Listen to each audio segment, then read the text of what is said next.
Chatterbox audio hub प्रस्तुत करते हैं अपनी नई ऑडियो स्टोरी जीने की इच्छा। मुझे यकीन है कि ये कहानी लास्ट तक सुनने के बाद आपके चेहरे पर एक मीठी सी मुस्कान तो जरूर आएगी। इस कहानी में आप सुन पाएंगे कि मुश्किल हालातों में भी कैसे तीन लोगों ने एक दूसरे की मदद करके उनके जीवन को नई राह दी।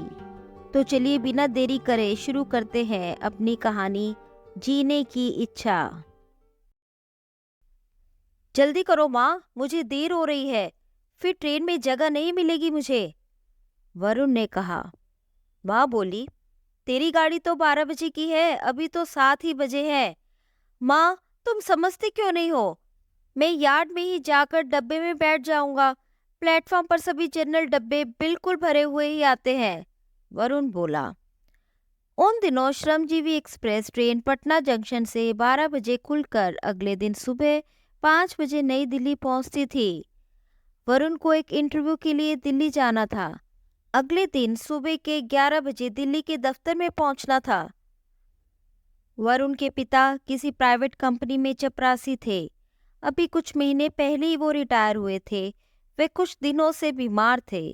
वे किसी तरह 2 बेटियों की शादी कर चुके थे। सबसे छोटे बेटे वरुण ने बीए पास करने के बाद कंप्यूटर की ट्रेनिंग ली थी। वह 1 साल से बेकार बैठा था।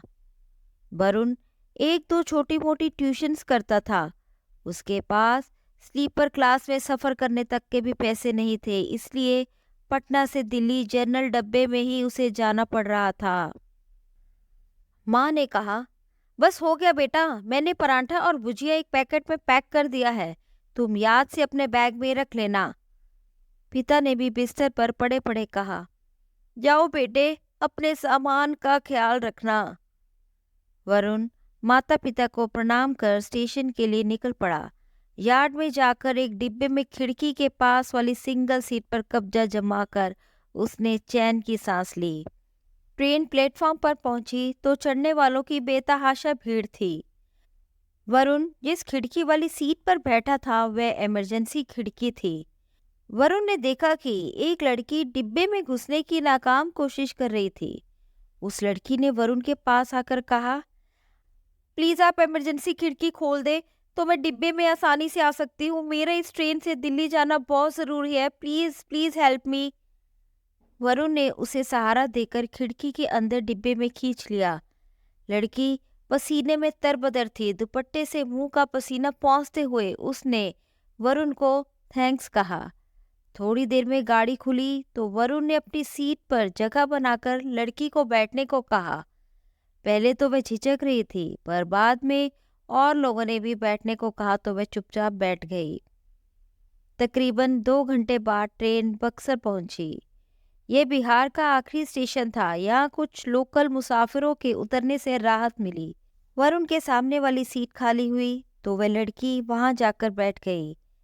वरुण ने लड़की का नाम पूछा तो वह बोली, आभा।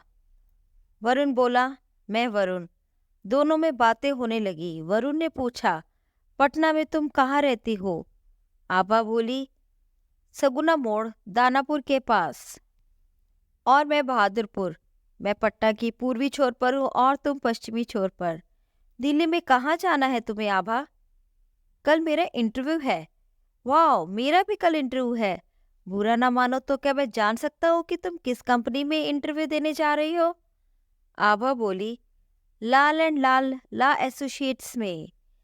वरुण तकरीबन अपनी सीट पर उछलकर बोला, वाह क्या सुहाना सफर है। आगाज से अंजाम तक हम साथ रहेंगे। क्या आप भी वहीं जा रहे हो? वरुण ने रजामंदी में सर हिलाया और मुस्कुरा दिया।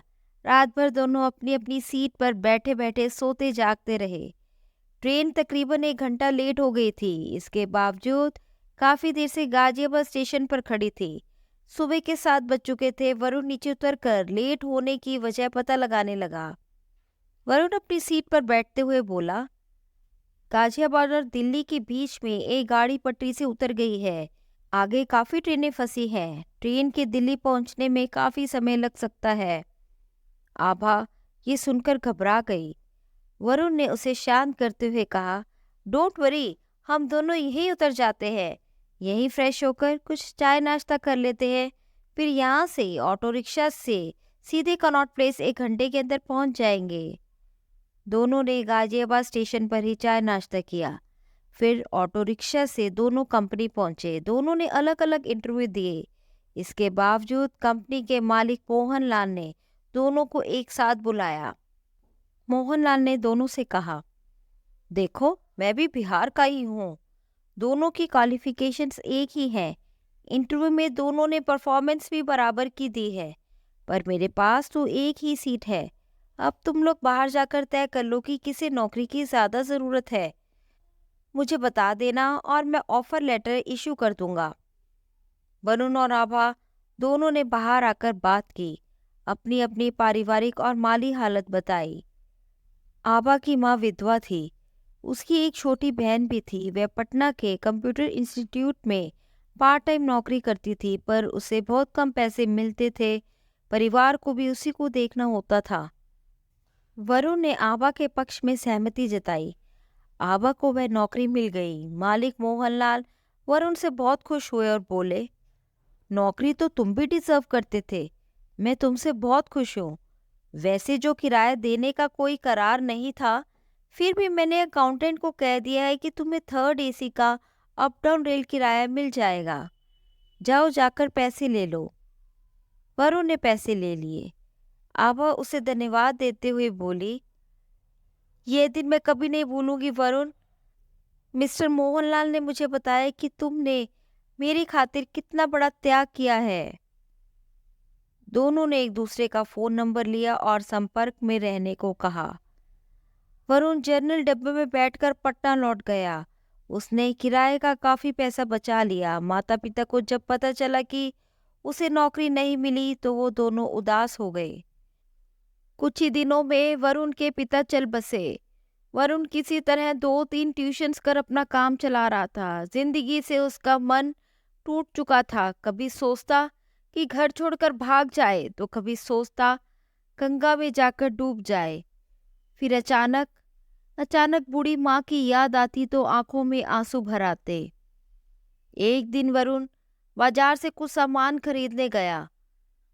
बाजार में उसने देखा कि एक 16-17 साल का लड़का अपने कंधे पर एक बैग लटकाए कुछ बेच रहा था। उसके एक पैर में पोलियो का असर था। लाठी के सहारे चलता हुआ वह वरुण के पास आकर बोला, भैया क्या आप पापड़ लोगे? 10 रुपए का एक पैकेट है। वरुण ने कहा, नहीं चाहिए पापड़। लड़के ने थैले से एक शीशी निकाल कर कहा, आम का अचार तो ले लीजिए, पापड़ और अचार दोनों घर पे बने हैं, माँ बनाती है। वरुण के मन में दया आ गई। उसके पास 5 ही रुपए थे। उसने उस लड़के को देते हुए कहा, मुझे कुछ चाहिए तो नहीं, पर तुम ये पैसे रख लो।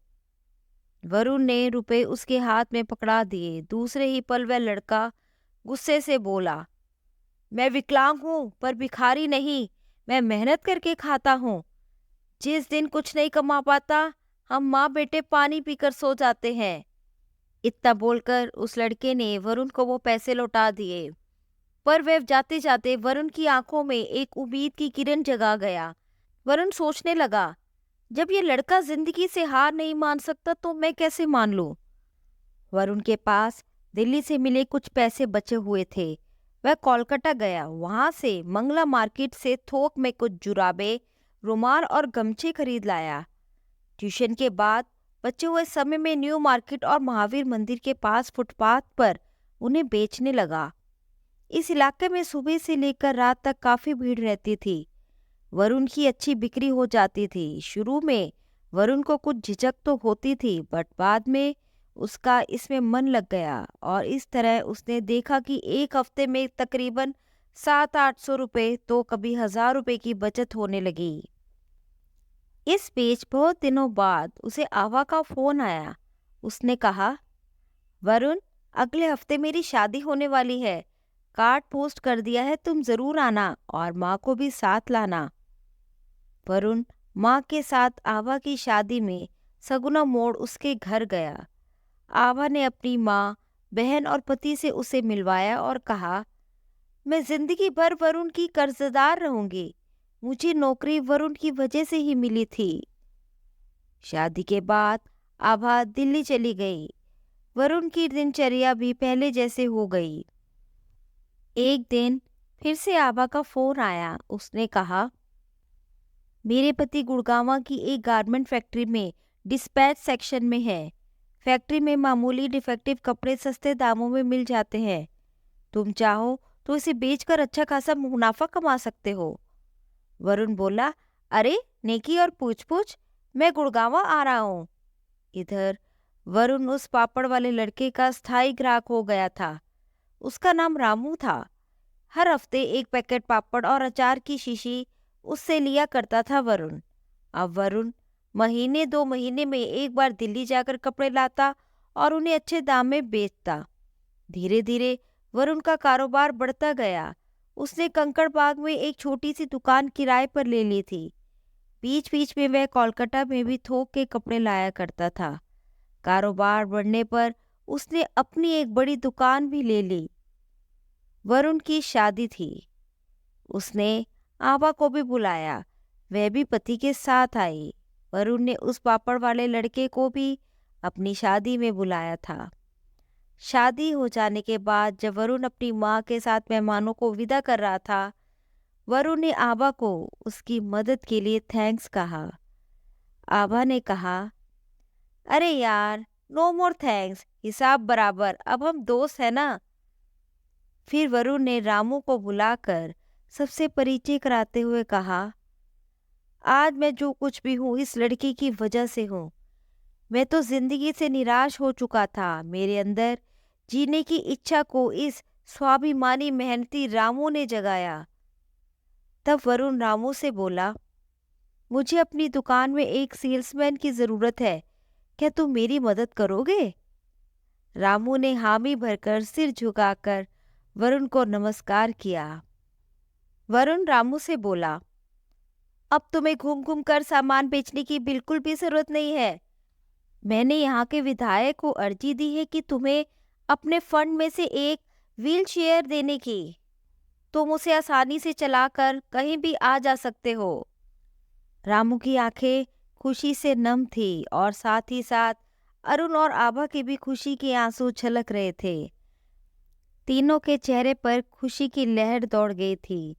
आखिरकार वह तीनों एक दूसरे के मददगार जो बन गए थे। तो ये थी वरुण की कहानी। तो देखा दोस्तों आपने कैसे 3 लोगों ने एक दूसरे की मदद करके अपने मुश्किल हालातों पर काबू पा लिया। एक वक्त था जब वरुण जीने की इच्छा छोड़ चुका था, लेकिन अब वो एक कपड़े का बहुत बड़ा व्यापारी बन चुका है। रामू को देखकर वरुण में जीने की इच्छा जगी, तो वहीं आभा को दिखाया गया बड़प्पन उसके लिए एक वरदान साबित हुआ। दोस्तों, अगर आपको ये कहानी पसंद आई है तो वीडियो को लाइक करें और शेयर करें, और जिन्होंने अभी तक मेरे चैनल को सब्सक्राइब नहीं किया है वो प्लीज़ मेरे चैनल को सब्सक्राइब करके बेल आइकन दबाएं, ताकि मेरी आगे आने वाली वीडियो का नोटिफिकेशन आपको मिल सके। दोस्तों, प्लीज़ वीडियो को लाइक करना ना भूलें। तो मिलते हैं आपको अपनी अगली किसी इसी ऑडियो स्टोरी के साथ। टिल देन सुनते रहिए audio stories on chatterbox audio hub. Thank you.